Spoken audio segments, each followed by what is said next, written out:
આજે બ્રહ્મનિષ્ઠ શ્રીજી સમકાલીન એવા એક સંતનું જીવન ચરિત્ર શ્રી વિજ્ઞાનાનંદ સ્વામી એમનું ચરિત્ર અહીંયા આપણે આખ્યાન લેવાનું છે. સૌરાષ્ટ્રની ભૂમિ એ તીર્થની ભૂમિ છે. સૌરાષ્ટ્રની ભૂમિમાં અનેક તીર્થો છે. સૌરાષ્ટ્રની ભૂમિ એટલે સંત પુરુષો, સતીઓ, સૂર્યરો, મહાપુરુષોની ભૂમિ છે. ધન્ય ધન્ય સોરઠ ભલી અમણી જ્યાં રતન પાકતા એવા કવિઓએ પણ આ સૌરાષ્ટ્રની ધરતીને બિરદાવી છે. જ્યાં નરસિંહ મહેતા, મીરાબાઈ વગેરે અનેક સંત પુરુષો થયા, અનેક તીર્થોને પાવન કર્યા. જે ભૂમિમાં ભગવાન સ્વામિનારાયણ સ્થિર થયા તીર્થયાત્રા કરીને, એવી આ પાવન ભૂમિમાં આપણે બેઠા છીએ. આ તીર્થ ભૂમિમાં અનેક પ્રસિદ્ધ તીર્થો છે જે જગતમાં પણ પ્રસિદ્ધ છે. સોમનાથ 12 જ્યોતિર્લિંગમાં જેનું પ્રથમ સ્થાન છે એ સોમનાથ મહાદેવ. એ સોમનાથની બાજુમાં પ્રભાસ પાટણ ગામ, જે સોમનાથ જેટલું જ તીર્થત્વ મહત્વ ધરાવે છે. એ પ્રભાસ પાટણની અંદર એક બ્રાહ્મણ કુટુંબ રહેતું હતું. પવિત્ર કર્મકાંડી વેદ શાસ્ત્રનો અભ્યાસ કરનાર ગણેશ ભટ્ટ કરીને બ્રાહ્મણ રહે છે. સાધુ સંત મહાત્માઓની સેવા, દેવ દર્શન, તીર્થ વગેરેના જીવનની અંદર સ્વાભાવિક જ હતું. એવા ગણેશ ભટ્ટ, એમના પત્નીનું નામ હતું ધનબા. બંને ગૃહસ્થાશ્રમના ધર્મ પ્રમાણે રહી દાન, અનેક દિન દુખીઓને દાન આપી અને સોમનાથ મહાદેવની ભક્તિ કરે છે. સતત ભક્તિ પરાયણ જીવન છે. આવું પવિત્ર દાંપત્ય જીવન હોય તો મહાપુરુષો અને ભગવાનને પણ જન્મ લેવાની ઈચ્છા થાય, ધરતી ઉપર અવતાર લેવાની ઈચ્છા થાય. ભગવાનને કોઈએ પૂછ્યું કે તમે કેમ અવતાર લેતા નથી હવે? ત્યારે ભગવાને કીધું કે અવતાર લઉં એવા યોગ્ય માતા પિતા તો ક્યાંક જોઈએ ને, એવું પવિત્ર દાંપત્ય જીવન તો જોઈએ ને.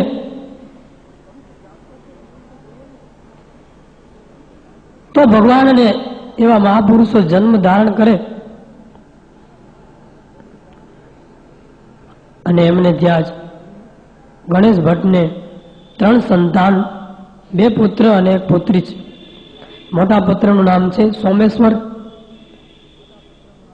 દીકરીનું નામ છે જયા ગૌરી અને નાના પુત્રનું નામ છે ગોવિંદરામ. 3 પુત્ર પણ એટલા સંસ્કારી. માતા પિતાના સંસ્કાર અને ભક્તિ એનો વારસો પુત્રની અંદર ઉતરી આવે છે. પુત્ર એ માતા પિતાનું પ્રતિબિંબ છે. પુત્ર એ માતા પિતાના જે કાંઈ સ્વભાવ છે એનું તમામ પ્રતિબિંબ પુત્રમાં ઝીલાય છે. માતા પિતા ધર્મિષ્ઠ હોય તો એમને ત્યાં પુત્ર પણ એવા થાય છે. અને આ 3 સંતાનો નાનપણથી ભક્તિ પરાયણ, સેવા પરાયણ, પવિત્ર જીવન જીવનારા, બ્રાહ્મણના 12 ગુણે યુક્ત જીવન જીવનારા હતા. પરંતુ એ 3માં સૌથી નાના ગોવિંદરામ, એની તો કાંઈક મનોવૃત્તિ કાંઈક જુદી જ પ્રકારની, એકદમ તીવ્ર મુમુક્ષુ, સતત ભક્તિપરાયણ જીવન, શાસ્ત્ર ચિંતન, અધ્યયન અને મનન કર્યા કરે. કોઈ સંત પુરુષ મહાત્મા આવે એમની પાસે કલાકો સુધી સત્સંગ કરે, ચર્ચા કરે, પોતાના મનના પ્રશ્નો એનું સમાધાન મેળવે. આવા ગોવિંદરામ એમને થયું કલ્યાણ તો કરવું છે આને આ જન્મે કરીને, પરંતુ જો એવા કોઈ સાચા સદગુરુ મળે, કોઈ સાચા સંત મળે તો કલ્યાણ થાય. કારણ કે સંત એ ભગવંત સુધી દોરી જનાર છે, માધ્યમ છે. સંત સદગુરુ એક તરફ ભગવાનની તરફ સંબંધ હોય છે અને બીજી તરફ સામાન્ય જીવ સુધી એનો હાથ લંબાયેલો હોય છે, અને વચ્ચેનું બારણું માધ્યમ એ સંત છે. સીધે સીધો જીવ ભગવાન સુધી પહોંચી શકતો નથી. એટલે સદગુરુનો મહિમા છે, ભગવાન તુલ્ય એને ગણ્યા છે. કારણ કે જીવાત્મા માયાના કીચડમાંથી નીકળી અને સીધે સીધો ભગવાન સુધી પહોંચી શકે એવી એની કોઈ તાકાત નથી. એટલે સંતો સદગુરુઓ નો મહિમા કીધો છે. સદગુરુ વિના કલ્યાણ થાય જ નહીં. અને શાસ્ત્રની પણ રીતિ છે, એમાં સ્ત્રોત્રીય અને બ્રહ્મનિષ્ઠ સંત મળી જાય તો આને આ જન્મે એને પરમાત્માનું ધામ બતાવી દે. ગોવિંદરામને એમ થયું કે જો એવા શ્રેષ્ઠ સદગુરુ મળી જાય તો મારું કલ્યાણ થાય. એટલે ગોવિંદરામ તીર્થોમાં ફરે છે. તીર્થે જવું તે સદગુરુ ગોતવાને, તીર્થે જવું તે પ્રભુ પામવાને. તીર્થયાત્રાનો એ મહિમા છે, સદગુરુ ગોતવા માટે. હરવા ફરવા પ્રવાસ, એક એક હોટલમાં પધરામણી કરતા જાય, યાત્રા નથી, એ પ્રવાસ છે. પ્રવાસમાં અને યાત્રામાં અંતર છે. યાત્રામાં પ્રભુ દર્શન, સદગુરુ દર્શનની એક તાલાવેલી હોય છે. પ્રવાસની અંદર ખાલી જોવું, જાણવું, મોજ મજાના આનંદ હોય છે. અને ત્યાં સોમનાથ મહાદેવનું મંદિર છે, ત્યાં જ જાજો સમય પસાર કરે, સાધુ સંતો આવે, બેસે. પણ જે સાચો મુમુક્ષ હોય એ સાચા સંતને ખોળી લે. જેમ સિંહના ટોળા ન હોય એમ સાચા સંત એ પણ જ્યાં ત્યાં ગમે તે તીર્થમાં, ગમે તે ધર્મસ્થાનમાં, ગમે ત્યાં ન મળી શકે. પણ જો સાચો મુમુક્ષ હૃદયનો હોય તો એને સાચા સંત મળી જાય. ખોટો હોય તો એને ખોટા મળે. પૂર્વનો પાપ હોય તો એને સામે એવા જ ભટકાય. રામાયણની અંદર રાજા ગયો છે શિકાર કરવા, પણ એના મનમાં કપટ હતું. એને એક સંત મળ્યા, એનું નામ છે કપટ મુનિ. વેશ ધારણ કર્યો છે રાજાને છેતરવા માટે. પ્રતાપભાનું રાજા છે, એ સંતને ખૂબ સેવા કરી, પણ એને કપટથી એવું કાવતરું કર્યું કે આ પ્રતાપભાનુને શાપ મળ્યો ઋષિ મુનિઓનો, અને બીજા જન્મમાં એ જ પ્રતાપભાનું રાવણ બન્યો છે, રાક્ષસીઓને પામ્યો છે, એવી રામાયણની કથા કહે છે. કારણ કે ખોટો હતો, એને ખોટા મળ્યા. એટલે આના મનમાં, ગોવિંદરામના મનમાં એક તાળાવેલી હતી, એક સંત મળી જાય, સંત મળી જાય. એટલે પણ કીર્તનની અંદર લખ્યું છે દેવાનંદ સ્વામી કે ભગવાનને મળવું હોય તો સાચા સંતને ખોળવા પડે. તો ભજી લે ભગવાનને સાચા સંતને મળી,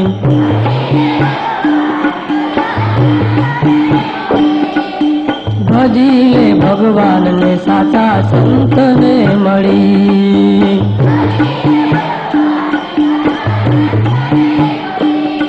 હે સંતને મળી રે સાચા સંતને મળી, ભજી લે ભગવાનને સાચા સંતને મળી.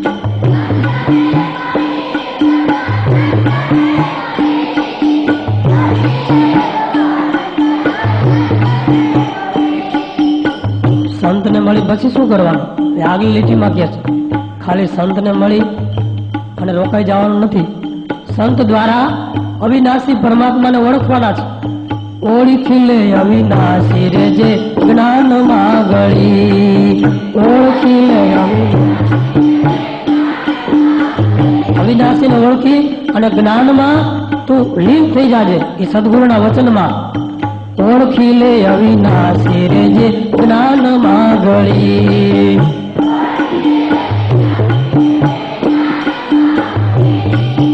રીજ સે રંગ રેલ વાલો અઢળ કઢળી, ભજી લે ભગવાનને સાચા સંત મળી રીજ સે રંગ રેલવાલો અઢળ કઢળી ભજી લે પણ સંતને ઘણા ઓળખી નથી શકતા એટલે દેવાનંદ સ્વામીએ છેલ્લી ઘડીમાં તો દુનિયાને ઠપકો આપી દીધો. દેવાનંદ કહે દુનિયા કેલી અમલ આંધળી ભજી લે ભગવાન ને સાચા સંતને મળી. દેવાનંદ અકલ આંધળી ભજી લે ભગવાન. ભગવાનને ભજવા હોય તો સંતને પણ ખોળવા પડે છે અને એ સંતના માર્ગદર્શન નીચે પરમાત્માના રસ્તો આપણને સરળ બની જાય છે. કારણ કે સંત એ રસ્તે ચાલ્યા છે એટલે રસ્તામાં આવતા વિઘ્નો, રસ્તાની સરળતા, કષ્ટ, મુસીબતો એ તમામનું એને જ્ઞાન હોય છે. એટલે સંત પકડી અને મોક્ષને માર્ગે આપણને આગળ પગલા ભરાવે છે અને રક્ષણ પણ કરે છે. ગોવિંદરામ સંતની ખોજમાં છે, સદગુરુની ખોજમાં છે. સાચી મુમુક્ષુતા હતી અને બરાબર એના ભાગ્યનો ઉદય થયો અને સદગુરુ પણ કેવા મળ્યા.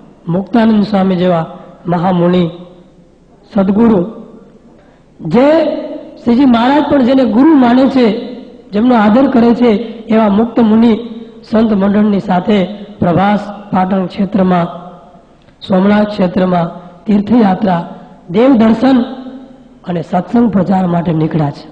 મંડળ સાથે છે. ત્યાં નદીને કિનારે વૃક્ષની નીચે સંતો ઉતર્યા છે. સંતો માનસી પૂજાનો સમય થયો, માનસી પૂજા કરે છે. એ વખતે આ મુમુક્ષુ ગોવિંદરામ એ જોઈ જાય છે કે ઘણા બાવા સાધુઓ, સંતો, મહાત્માઓને જોયા, પણ આ સંતો કંઈક જુદી પ્રકારના છે. સંત એને કહેવાય દર્શનથી શાંતિ મળી જાય. સંત તારી સીડી છાયા રે લાગી જાય સૌને માયા રે. કલ્પ તરુ તને કેમ કહું, કહું એ તો લાકડું ગણાય. સાગરમાં ખારા જળમાં ના તારા દિલની મીઠાશ માય.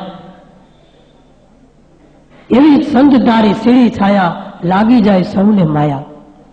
એ સંત દર્શન કરતા આના હૃદયમાં મુમુક્ષુતા જાગૃત થઈ અને એને થયું ખરેખર આ સાચા સંતો છે.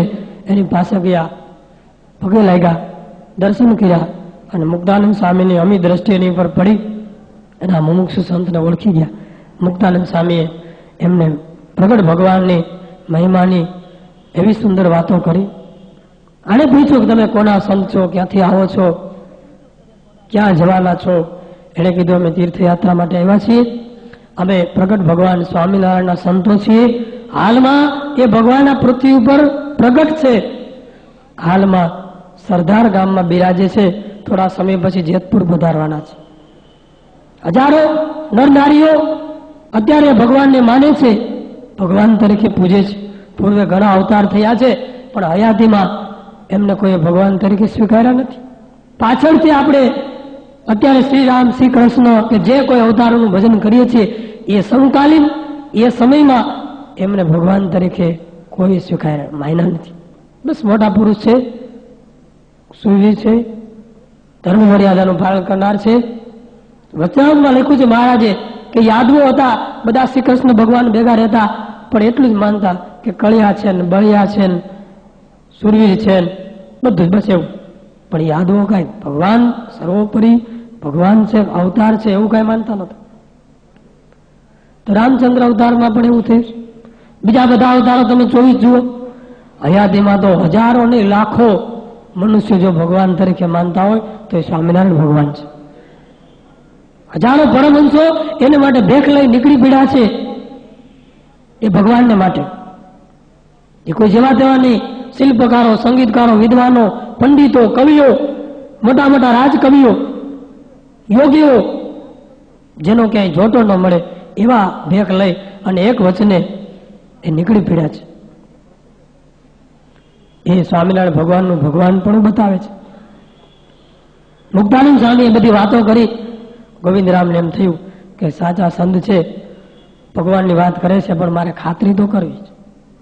ખરો મુમુક્ષુ ખાતરી કર્યા વિના આંધળું ક્યાં માને નહીં. ગમે તેવું સાચું હોય તો ખબર કેમ પડે? મુક્તાનંદ સ્વામી એ ખુદ રામાનંદ સ્વામીનો નિશ્ચય હતો અને શ્રીજી મહારાજ ખુદ આવ્યા તો માયના નથી ઘડીકમાં. નિશ્ચય કરવા માટે રામાનંદ સ્વામીએ દર્શન દઈને કીધું કે આજ ભગવાન છે, સરોવરી છે, હું તો ડુગડુગી વગાડનાર, ખરો ખેલ ભજવનાર આ છે, માટે એને ભગવાન માનો. એ રામાનંદ સ્વામીએ જયારે કીધું ત્યારે મહિના એટલે એને થયું કે મારે મુક્તાનંદ સ્વામીને કીધું કે મારે દર્શન કરવા આવવું છે સ્વામિનારાયણ ભગવાનના, અને મને હૃદયમાં એમ થાય તો હું એમનો આશ્રિત બની જાઉં, પણ તમને તો હું ગુરુ તરીકે સ્વીકારું છું. સંતના એવા ગુણ જોયા કે એને તો ગુરુ તરીકે સ્વીકારી લીધા, પણ તમે જે ભગવાનની વાત કરો છો એ મારે ત્યાં આવવું પડે. સ્વામી કે આવો, તમને જે સંતોનો ગુણ આવ્યો એ સંત એના છે તો એ કેવા હશે, આવો ખાતરી કરો. અને સ્વામીની સાથે આવ્યા છે. પ્રથમ લોજ ગયા, થોડો સમય લોજ રહ્યા, અને એ સમય દરમિયાન સ્વામીની સાથે સત્સંગ ચર્ચા કરે છે. અને પિતાની પાસે નાનપણમાં શાસ્ત્ર અધ્યયન કરેલું વિદ્વાન તો હતા જ, કર્મકાંડી પવિત્ર બ્રાહ્મણ હતા, શાસ્ત્રોનું બધું જાણે, એટલે મુક્તાનંદ સ્વામી સાથે પણ ચર્ચા કરી શકે એવી ક્ષમતા હતી. લોજથી પછી સ્વામીની સાથે જેતપુર આવ્યા છે, અને ત્યાં મહારાજના દિવ્ય દર્શન થયા. સભામાં દિવ્ય અલૌકિક દર્શન થયા. મહારાજની એવી મનોહર મૂર્તિના દર્શન થતા તત્કાળ એને સમાધિ થઈ છે. મુમુક્ષુ છે. સ્વામી કે આજે તો લોહ ચમકનો પહાડ આવ્યો છે, મુમુક્ષુ ખેંચાય ખેંચાય અને મૂર્તિમાં જોડાઈ જાય છે.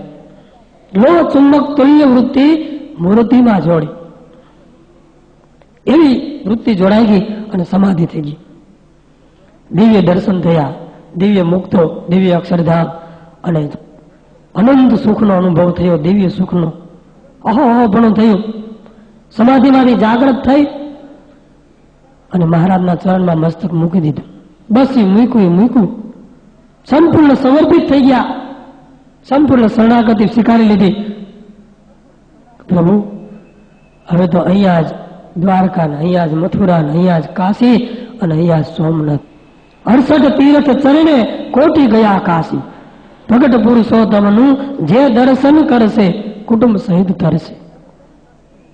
બસ અહીંયા જ સર્વસ્વ સમર્પિત તમને થાવ છું. પ્રભુ મને દીક્ષા આપો, તમારો સાધુ બનાવો. એ દર્શન થયા, અક્ષરધામનું સુખ જોયું, તરત જગતના વિષય સુખ ઝેર થયા. વૈરાગ્ય તો હૃદયમાં હતો જ. સ્વામીના સમાગમથી વૈરાગ્ય પરાકાષ્ઠાએ પહોંચી ગયો, અને સંસાર નાશવંત જણાનો કે આ ભગવાન સાક્ષાત એને હવે ભજી લેવા. મનુષ્ય જન્મનું એ જ ફળ કે બસ બધું છોડી હવે પરમાત્માને ભજી લેવા, હવે આ સંસારમાં પડવું નથી. મને દીક્ષા આપો પ્રભુ. મહારાજે કીધું અત્યારે તમને પાર્ષદની દીક્ષા આપીએ છીએ, અમુક સમય સુધી મુક્તાનંદ સ્વામી સાથે રહો, આ સફેદ વસ્ત્રમાં પાર્ષદ તરીકે રહો, પછી અમે આદેશ આપશું, ત્યાર પછી તમને સંતની દીક્ષા ભગવા વસ્ત્ર ધારણ કરાવશું. અમુક સમય સુધી પાર્ષદની દીક્ષામાં સફેદ વસ્ત્રમાં રહ્યા છે. એ સમય દરમિયાન મુક્તાનંદ સ્વામી પાસે એવો સંગીતનો અભ્યાસ કરે છે, શાસ્ત્રનો પણ અભ્યાસ કરે છે, ખૂબ સારો અભ્યાસ કરે છે. પછી તો એટલા આનંદમાં ભગવાન વડા ઓળખાઈ ગયા, ભગવાનનું દિવ્ય સુખ જોઈ લીધું, સાચા સંત મળી ગયા. પછી તો અહીંયા જ સર્વસ્વ પૂર્ણ મનાઈ ગયું, અને આનંદ હૃદયની અંદર આનંદમાં એ નંદ સંતોના કીર્તનો બ્રહ્માનંદ સ્વામી, પ્રેમાનંદ સ્વામી, મુક્તાનંદ સ્વામીના ગાયા કરે. સંગીત વિદ્યા જાણે, સંગીતના વાજિંત્રો પણ સારા એવા વગાડી શકે, અને મહારાજની પાસે અવારનવાર દિવ્ય શાસ્ત્રીય સંગીતમાં કીર્તનનું ગાન કરે અને આનંદના સુરો રેલાવે. એના હૃદયમાં આનંદ એવો હતો, આજ સખી આનંદની હેલી, આજ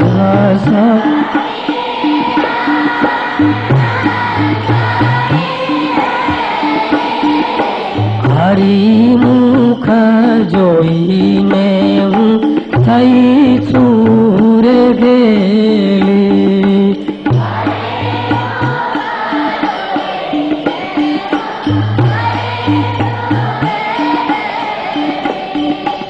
કેવા શબ્દ છે કે આજ તો આનંદની હેલી થઈ છે.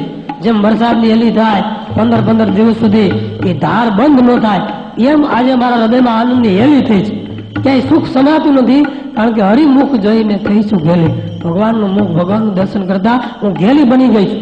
કારણ કે જે મોટા મોટા મુનિઓ હતા એના દર્શનમાં નહોતા આવતા, એ ભગવાન મને મળ્યા. મારે મુનિના ધ્યાનમાં નાવે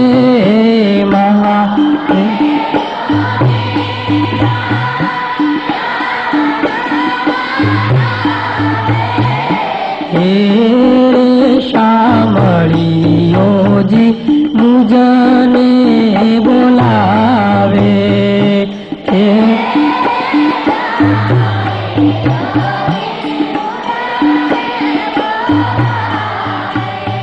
જે સુખને બ્રહ્માદિક દેવો ઈચ્છે છે એ સુખ મને મળ્યું છે. એ ભગવાન મને બોલાવે, પ્રસાદી આપે છે, કીર્તન બોલે, ભેટી પડે છે, એટલે મારા ધન ભાગ છે. જે સુખને ભાવ બ્રહ્મારે ઈચ્છે જે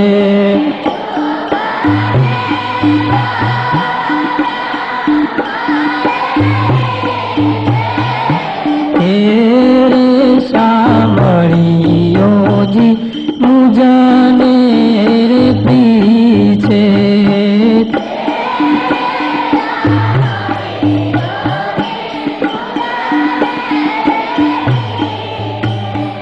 માંગરોળ બંધનની અંદર મહારાજે સભામાં એમને સાધુને દીક્ષા આપી છે અને નામ પાડ્યું છે વિજ્ઞાનાનંદ સ્વામી. નામ હતું ગોવિંદરામ, એમાંથી નામ પાડ્યું છે વિજ્ઞાનાનંદ સ્વામી. શાસ્ત્રીય સંગીત ખૂબ જ ઊંડાણપૂર્વક જાણે. સભાની અંદર સવાર સાંજ શ્રીજી મહારાજ સન્મુખ કીર્તનો ગાય અને મહારાજને અને બધા સંતોને ખૂબ પ્રસન્ન કરે. સુંદર મજાનો એનો પહાડી કંઠ, મધુર કંઠ, સુંદર મજાની હલક, કીર્તનો ગાય, ભલભલા સાંભળવા માટે થંભી જાય એવી એની વાણી અને એનો કંઠ મધુર હતો.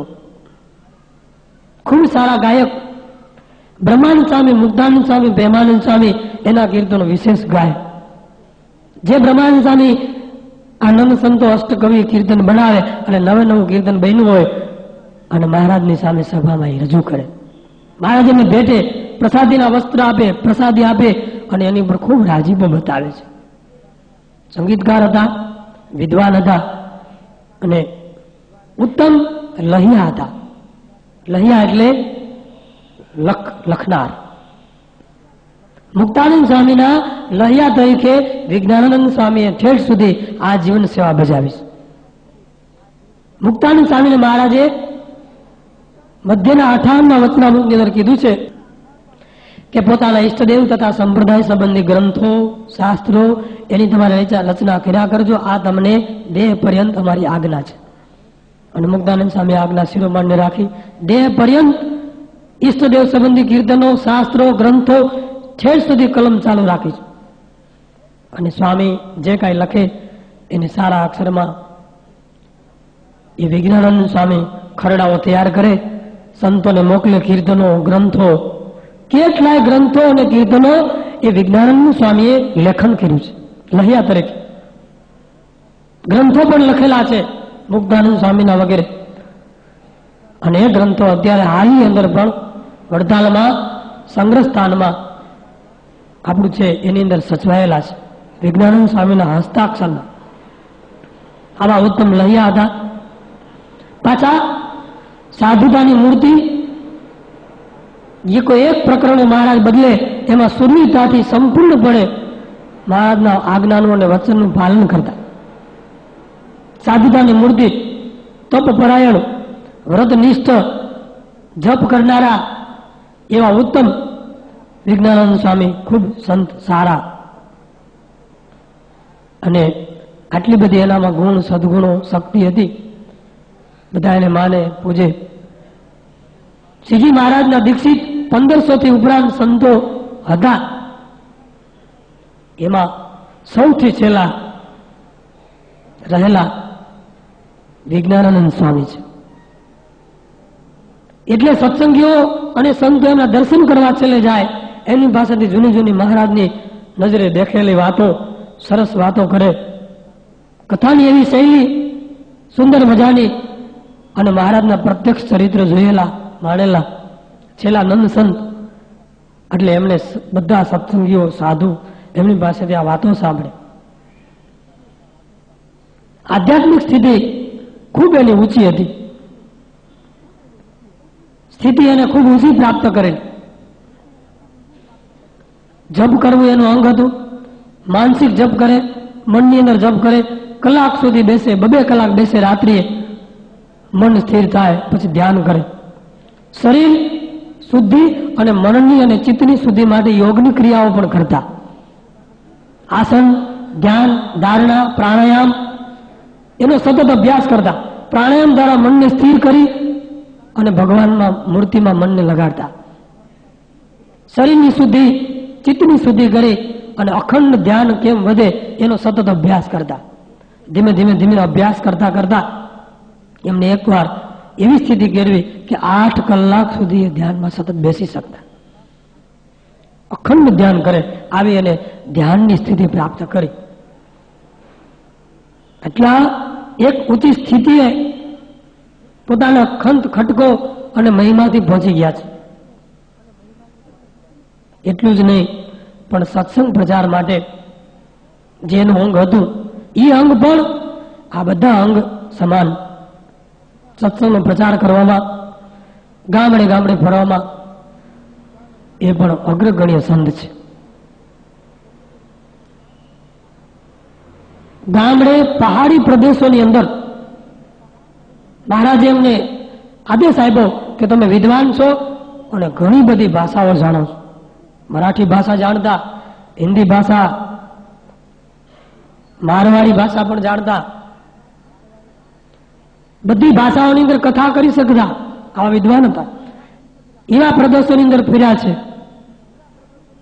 કે જ્યાં હજારો જીવોને સત્સંગ કરાવ્યો છે. સત્સંગ પ્રચારની અંદર મહારાજની અંદર કોઈ પણ હિસાબે જીવ જોડાય એવું સતત તાન રાખતા. પોતાની પાસે ઐશ્વર્ય શક્તિ પણ હતી. શ્રીજી મહારાજની કૃપાથી ચમત્કારો પણ બતાવી શકતા, પણ એને એકદમ ગૌણતા આપતા અને વચન સિદ્ધ હતા.